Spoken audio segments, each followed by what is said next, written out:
All right, Bill, man. During podcast episodes, I've always got this little, piece of paper here, and sometimes I always take down notes. Yeah.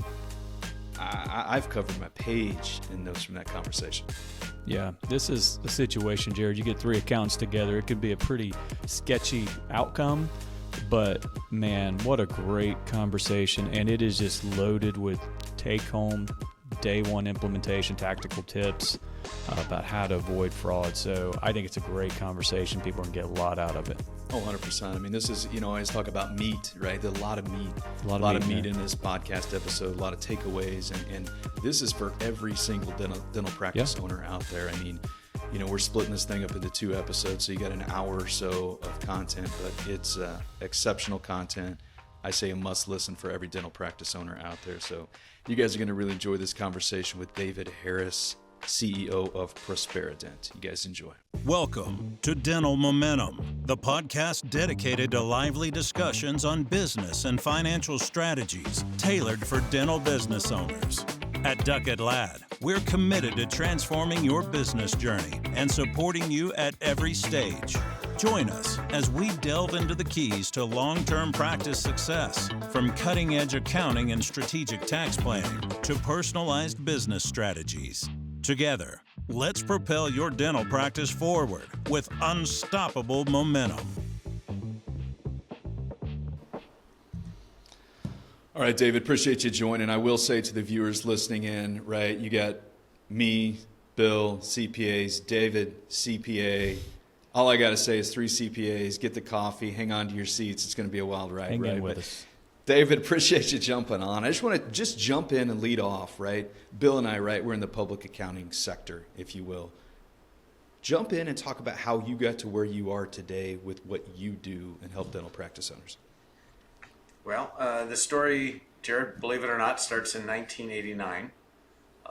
Well, actually, maybe it even starts before that. I was kicked out of high school. I joined the Army because it seemed like a whole lot better than prison, which was my other option that day. I ended up thriving in a way that maybe I didn't expect. Eventually, the Army decided that I needed a college degree, so they sent me away to get one of those. And then I broke my back in a Jeep accident and couldn't do much for a while. And a master's degree seemed like a good plan to them, so I did that. Along the way, I sat for my CPA exams, and without ever really having done a whole lot of accounting, I became a CPA. And I was working as an investigator. Anyway, eventually my Army time was up.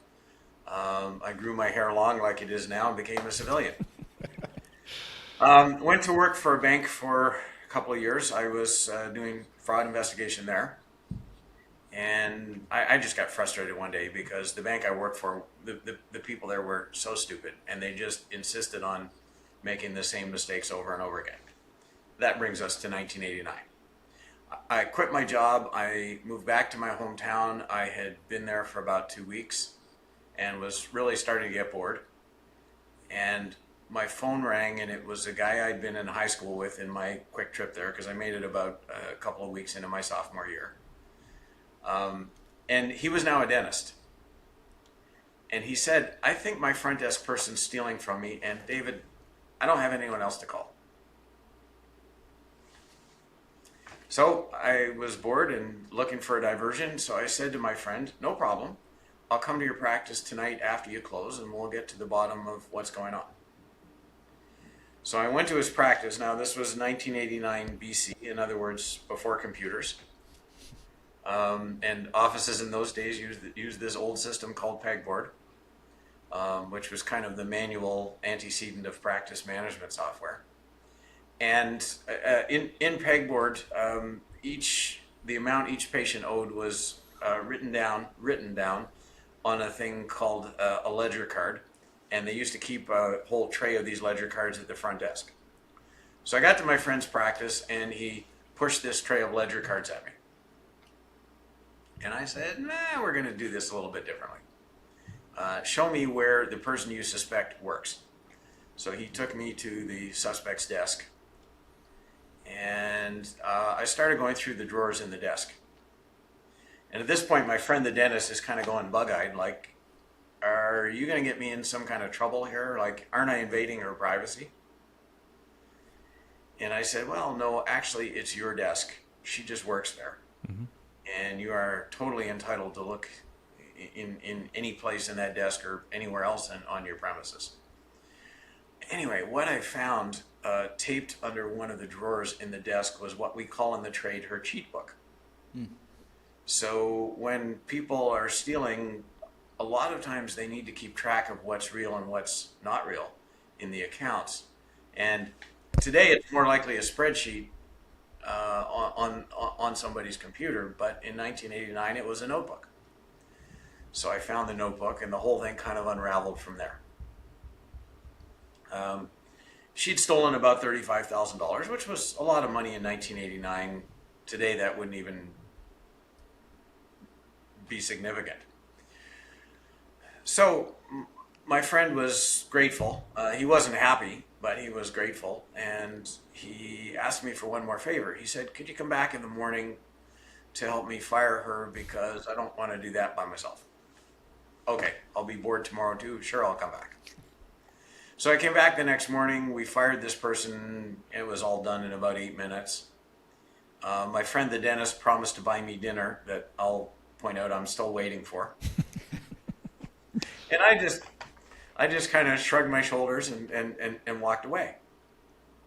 And I thought to myself, well, that was interesting, but it didn't really seem like a career path beckoning for me. Well, 2 weeks later, everything changed. And what happened was I had an appointment at my own dentist's office. And imagine the jolt of electricity I got. I had my hand on the front door and I was about to go into the office. And I looked through the glass panel in the door, and sitting at my dentist's front desk was the same woman I fired 2 weeks ago. Wow. Yeah, that is not exactly what I said next, Bill. What did you say, David? We won't do that here. Not suitable for work. Yeah, it was expletive. And I turned around hoping she didn't see me. I dashed to the nearest payphone because cell phones weren't really a thing in 1989. And I called the practice, and I used a little bit of deception to get past her and get my doctor on the phone. And when he picked up, I told him about the time bomb that was ticking loudly at his front desk. And he panicked and hired me, and that was my first client. So that was what got me started. Now, 36 years later, a lot has changed. Computerization and for us, the ability to investigate remotely, which was not even dreamt of in 1989. And our team's now about 25 people, but a lot of things haven't changed. The basic ways that people steal, with some technological modifications, aren't actually all that different. So if we kind of jump back to that time, because, and I don't want to get ahead of ourselves, but what you said there was that twist ending, which is she was at your dentist. I mean, that's not necessarily uncommon, is it, David? The ability for someone to perpetrate and then repopulate somewhere else, but even in another dental office. Absolutely. And you're right, Bill. That is one of the things that really has not changed. Dentists do a terrible job of pre-employment screening. And we could talk about what is involved in a good pre-employment screening, but it includes a criminal record check. It includes speaking with former employers, which probably would have stopped that one cold. Now it includes looking at somebody's social media activity, maybe seeing what their credit score is, drug testing. It absolutely amazes me that the norm in dental practices is that applicants don't get tested for what's in their system. So if we were to look at that specific situation, though, Dave, did he press charges against that person? The first dentist did. My dentist, I think, did not, and the reason was she'd only been there about 2 weeks. But if he would have done that background check, that the criminal activity would have come up in that situation. Because some dentists, I don't know that they even press charges, do they? Or is that uncommon for them not to? Some don't, and we can talk about the reasons for that, and Sure. and there are a lot of them. No, in that case, there would have been nothing on file. And again, the time interval, Bill, was 2 weeks. Yeah. Wow. So people, the justice system just doesn't respond quite that quickly. Yeah. And between from the time when somebody steals and gets caught and gets fired to the time when they acquire a criminal record, typically a couple of years. She knew she had to move fast to get on to the next one, right? He or she, I don't know. But Yeah, she did. Now, where my dentist fell down was not calling the former employer yeah. and asking a few basic questions like, would you rehire this person? And if he had asked that question, the answer probably would have been, hell no. Yeah. Run. So, But- so two things come to mind. Actually, three things. One, appreciate your service. I mean, you mentioned that, so appreciate your service. And then two, Bill, like, he's in a really, really cool profession compared to, I mean, public accounting's fun, but this is getting really fun here. Yeah. Why dentistry, David? Not why did you go into dentistry? You told that story. Why is dentistry so susceptible to fraud, let's say embezzlement?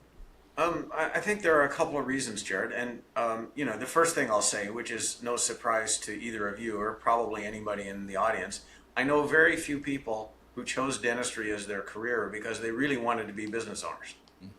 Yeah.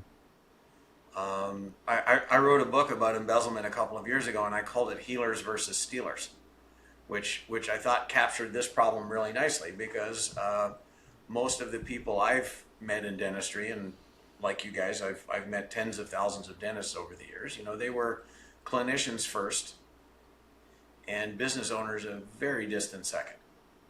Yeah. So you have a vulnerable target population. Let's start there. The second thing is these reluctant business owners have to run really complicated enterprises. Complicated in terms of how insurance works in their practices and the interplay between insurance and patient payments, all the various ways that they can get paid, which now include things like Venmo and virtual credit cards that we might have something to say about sooner or later. Those are, it's a complex business. And when I started in this game in 1989, there were basically two ways to pay a dentist, being cash and check. Yeah. And now it's cash and check and credit cards and electronic funds transfers and, like I say, Venmo and Zelle, and it's gotten a lot more complicated, and not just in the financial sense. Dentists have to deal with a nightmarish set of employment laws and OSHA and HIPAA and marketing their practices. It's a really complex environment for somebody who probably would just rather do implants on people. So, David, if we go back to that moment, and at that point we would say you're 2 for 2. You had 2 experiences with dentists, and both of them through the same person, had that issue. Walk us through how it then blew up to where you are today. I mean, as far as like, at that point, did you feel like that you could make a profession or a business out of helping dentists? And if so, were you surprised at how, the scale to which you were seeing that it was a problem in the profession? Well, the profession kept pulling me. So by the time I finished investigating at my dentist's, the local Henry Schein rep realized what I was doing. And he had a couple of other dentist clients where he thought something might be going on. So he ended up referring me there, and, it just kind of grew from there. What radically changed things for me was in the mid-1990s, as practices were starting to computerize. That kind of expanded demand for us a whole lot more, because if either of you ever worked in pegboard, and you might be too young for that, but if you had, it was a pretty simple system. And I would say that a dentist who didn't necessarily understand a whole lot about business could probably navigate their way through pegboard. And when practice is computerized, now all of a sudden there was this filter between the dentist and their information called their staff. And that was really when the opportunity started getting bigger for theft, and the dollar amounts that people stole started climbing. And there was increased demand for my services, and that's when I started hiring people. And then early in this century, the internet kind of entered into practices. And all of a sudden, there was the possibility that we didn't physically have to be there to do an investigation. I mean, when I started at this game, what would happen was typically I would meet the doctor after they closed, like 6 o'clock at night. They would hand me a key and say, okay, do your stuff, and you have to be out of here by 6:30 because the staff start arriving around 7. Yeah. So my life was a series of all-nighters. Literally all-nighters, yeah. It really was. Once the internet came into practices and we could look at a practice remotely and we could do it during business hours, I mean, that's really what extended our geographic reach and really fueled the kind of growth that we've had to get to 25 people. So David, as you're talking, most of our viewers right now listening, dental practice owners for the most part. And I know we want to be careful, if you will, of not telling people how to commit fraud or embezzle, right? So what are some common red flags, though, that people need to look for or that a dental practice owner should be on the lookout for, that maybe something's happening in their practice? There are really two kinds of red flags, Jared. The first set of red flags are behavioral. So when somebody's stealing, they get kind of forced into certain behavior patterns. And dentists should have an appreciation for what those might be. For example, a lot of thieves like to be alone when they steal. And there are a whole bunch of reasons for that. One is they don't want to be observed. Another is that stealing takes concentration. And the third is sometimes it's easier to steal if you're entering transactions into practice management software when there aren't other legitimate transactions happening at the same time. In other words, if you can separate what you're doing from what the rest of the office is doing, that creates some opportunities. So thieves like to be alone. And that means they will show up an hour before everybody else, or they'll stay late, or they'll make a quiet visit to the practice on a weekend so they can do their stuff. Not all stealing patterns require this, but a lot of times if somebody is taking money, they'll be reluctant to take a vacation. Because when they're gone from the practice, they don't have control anymore about how information moves through the practice, and suddenly they may get caught. Territoriality. And what I mean by that is they hold their duties very tightly. They don't want to cross-train anybody to do any part of their job. They could be run off their feet, but they won't give up responsibilities. In fact, a lot of thieves are kind of responsibility seekers. They look to take on other roles or other duties in the practice as a way of increasing their span of control. David, can I jump in just real quick on those? Yeah, please. I'm sorry, I just have a comment that I want to share, because it's funny how perception changes things, because through one lens you could look at those behaviors and say, man, what a great team player. This one's crushing it. They're doing everything I'm asking and more. Go they're get not, it, right? They're not taking any vacation. They're just grinding it out. So, I mean, it's just interesting that the damaging behavior you just mentioned, a lot of doctors could look at those and say, that's a great team player. I've had to say to more than a few doctors over the years, Bill, that superficially working for you and working against you don't look all that different. Yeah. So let's talk about the financial. Excuse me. Let's talk about the financial markers, because those are the other areas where the doctor might see something. And the first issue, and you guys know this, practice management software records how much money patients pay. Your banking information, or QuickBooks, if it's linked to your banking information, tells you how much money went in your bank. Not every thief will steal in a way that causes a discrepancy between those two. But if there is any kind of material discrepancy, that's definitely a cause for concern. And the accountants in this conversation understand something that the audience might not, so let me get there. We should not expect my collections from December of 2025 to exactly equal the amount of money that goes into my bank in December of 2025, because there are these things called timing differences. Right.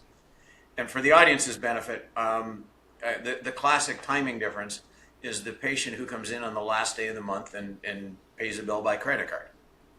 Because when that happens, your practice management software will treat that as a collection for this month. And we're having this conversation in December 2025, so let's use that. If a patient pays $4,000 on the last day of the month by credit card, that's a December 2025 collection according to your practice management software, but the money won't hit your bank until sometime in January. So when a doctor looks at collections according to practice management software against bank deposits, they should not expect them to be exactly equal. Right.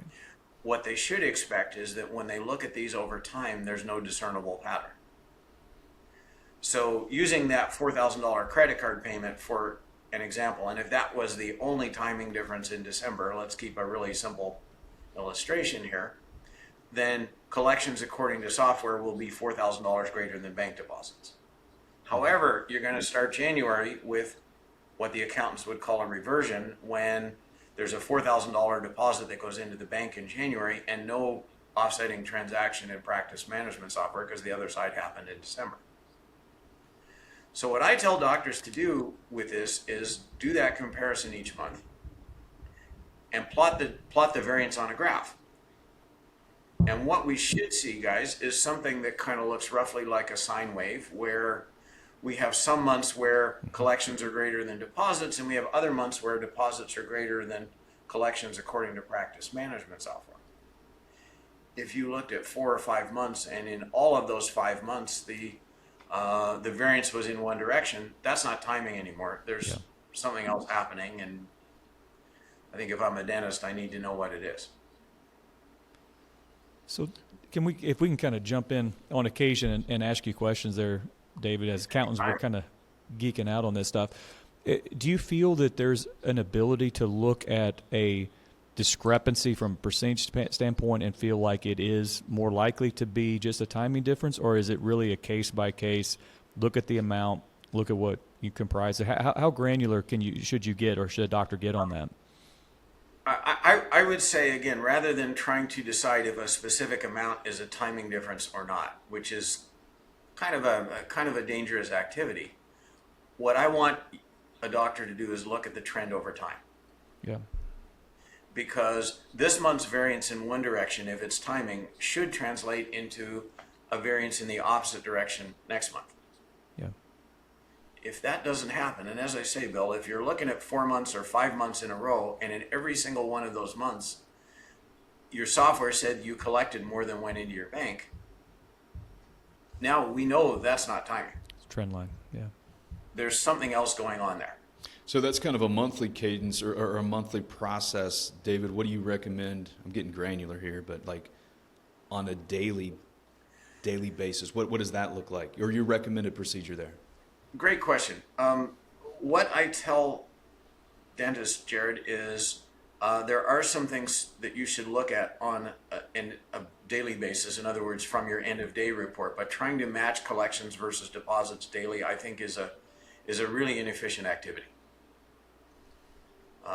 And you know, the timing differences there start to drive people crazy, because when you look at one day, you know, it's entirely possible that 60% of the transactions from that day have some kind of time offset. On the other hand, as you stretch the interval out and you look at a month at a time, most timing differences have self-corrected. Mm-hmm. So if somebody pays by credit card on the 15th of the month and it hits the bank on the 18th of the month, that's not a timing difference when you look at the month as a whole. That all happened within the month. So I say to doctors, it's much easier and probably way more efficient for you at the end of the month to compare collections versus deposits for the whole month. And don't even try to do it on a daily basis. Now, having said that, I'm not letting doctors off from a day-end routine. there are some things I want them to look at. And what I want a practice owner to do at the end of each day is to look at the day-end report from practice management software. And I'm going to add one more step here. Print the damn thing yourself. Do not allow somebody to print a report and hand it to you if you're relying on that report, because selective reporting in practice management software is really easy to do. So print your own report. And what I want a doctor to look at, and this should be able to be done within 5 to 10 minutes. Ask themselves 2 questions. The first question is what I'm seeing consistent with what I remember happening today? In other words, if I'm looking at a patient on the report and I see a 3-surface filling, but I remember that one because it was a big 5-surface filling. Okay, something went wrong. Maybe it's clerical error, maybe it's something more sinister, but regardless, there's a significant fee difference between a 5-surface filling and a 3, and as a practice owner, that cost me money. So, does it line up with my memory? And the second question is, does it make sense? So, let's assume that I have a protocol for hygiene radiography, that patients should get their x-rays updated once a year, and that a panoramic should be done every 5 years. So if I'm looking at a hygienist work for today and I see that that person saw 8 patients and there's 1 set of film, that's a little bit questionable. Now, a sample of 8 patients is not a big sample size, so that could easily be sampling error. And maybe 7 of those patients had radiography done last visit, and they're not really due right now. On the other hand, when I look at a whole week and I see that there were 5 sets of film taken by the hygienist, that's starting to get concerning. And maybe this person isn't following my protocols, or maybe the protocol's being followed, but somehow that the fact that x-rays were taken didn't get entered into practice management software. So I want the dentist to turn on their considerable analytical brain when they're looking at this and say, okay, does it make sense? Is it logical that somebody would see 40 patients this week and take 5 sets of film? Probably not. So, David, if you looked at that daily sheet that they would be printing off, let's say a component of it is cash and checks. Do you feel like in those environments there should be a timing difference? In other words, do you feel like they should ever accumulate cash and checks and deposit in bulk, or is that something you feel they should be having their team or whoever is assigned to that do that daily? When I started in this game, Bill, every practice took their money to the bank every day. That was just part of your end of day routine. Office manager or maybe doctor would visit the bank on the way home. That's kind of slowly falling out of favor. And I think there are a couple of reasons for it. First, a lot of practices have check scanners now. So they don't have, they can run those through they can run the checks through the scanner. They don't have to physically take them to the bank. And what that means is the amount of money that actually has to be carried to the bank now is pretty small. Yeah. Most practices don't take in a lot of cash, and everything else, including checks, if they're run through the check scanner, gets to the bank electronically. So the imperative to do a daily bank deposit for a lot of practices is kind of gone. And now they sort of deposit cash when they feel like it, which might be, once a month. And it inherently creates a timing difference to your question.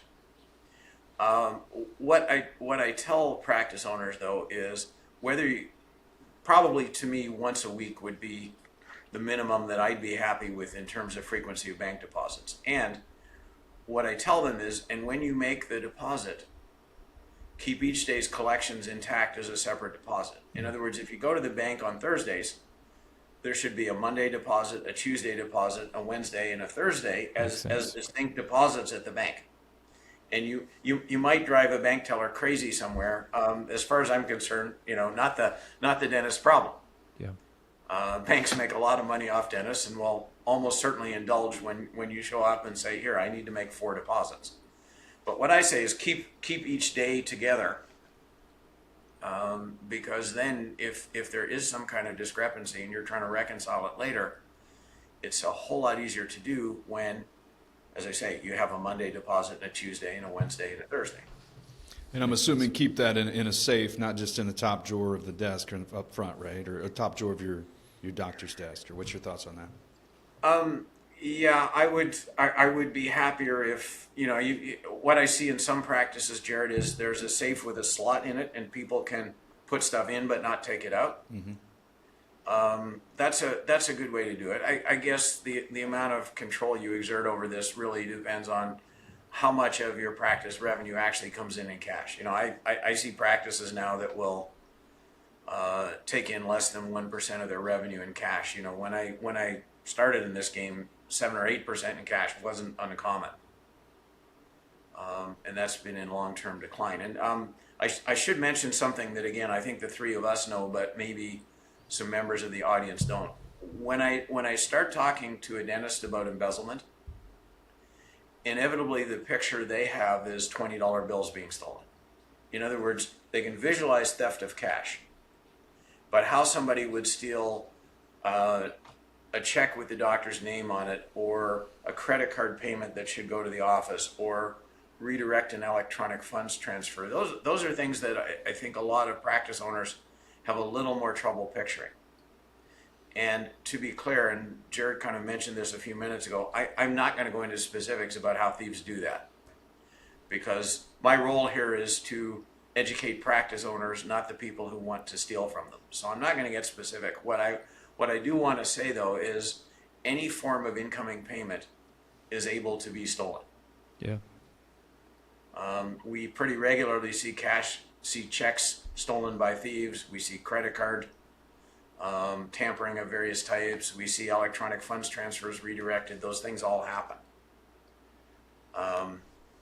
Again, we won't get into how, but it's not just cash that's your vulnerability if you're a practice owner. Which presumably takes a more sophisticated stealer. I'm going to start stealing that term if you don't mind, David, because it's true.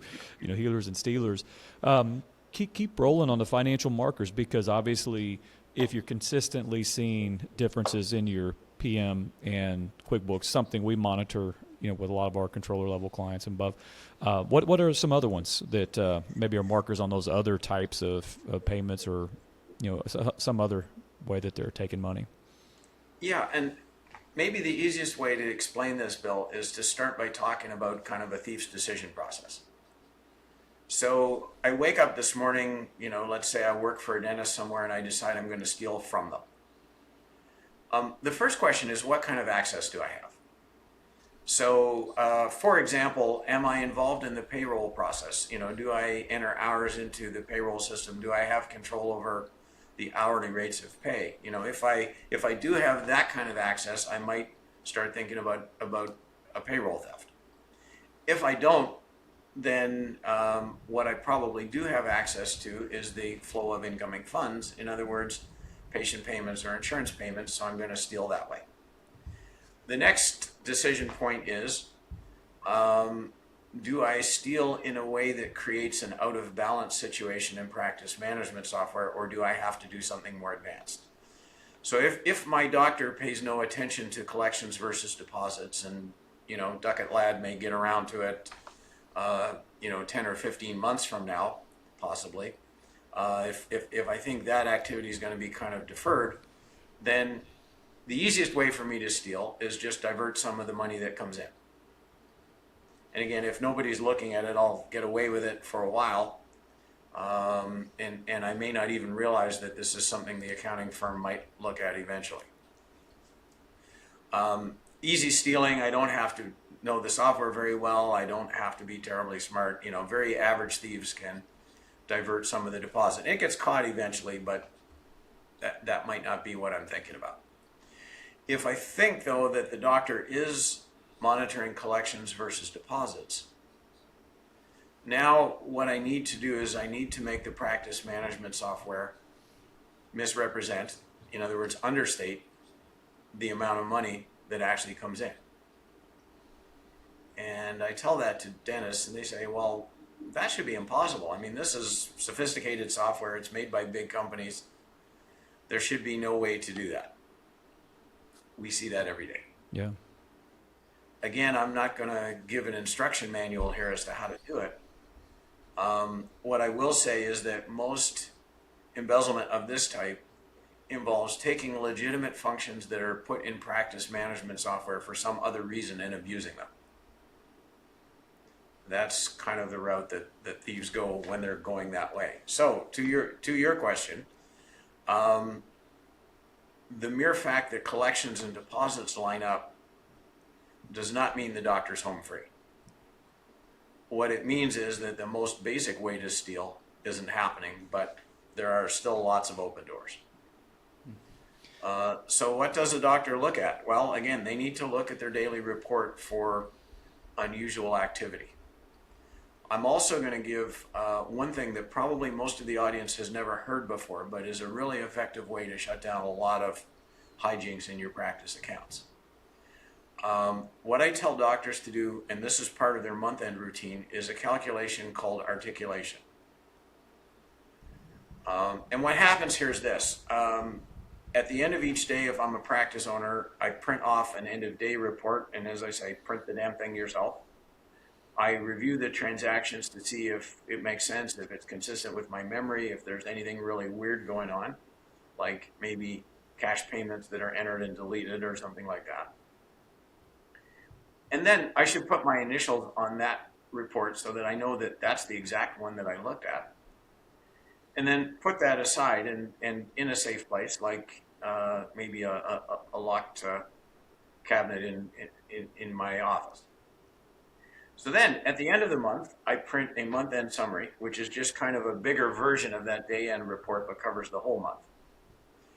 And what I do next is I go and retrieve the daily reports that I looked at. You know, there might be 15 of them in a month. And I take those reports and I add up 3 numbers on them, being fees, adjustments, and payments. And I compare those to the month-end summary. You mean they can be different, David? They should match to the penny, Jared. But if they don't, and this is not like comparing collections against deposit where there's a timing difference. There should be no timing differences between your daily reporting and your monthly reporting. So to Jared's question, if they are different from each other, what that means is that somebody came in after hours and they put through some transactions that they did not want you to see. And a lot of dentists will spend a fair amount of time looking at daily reporting, but it just won't occur to them that there might be another report that they haven't seen. And articulation is a way of establishing either that they did see everything, or I guess more concerning, that they didn't.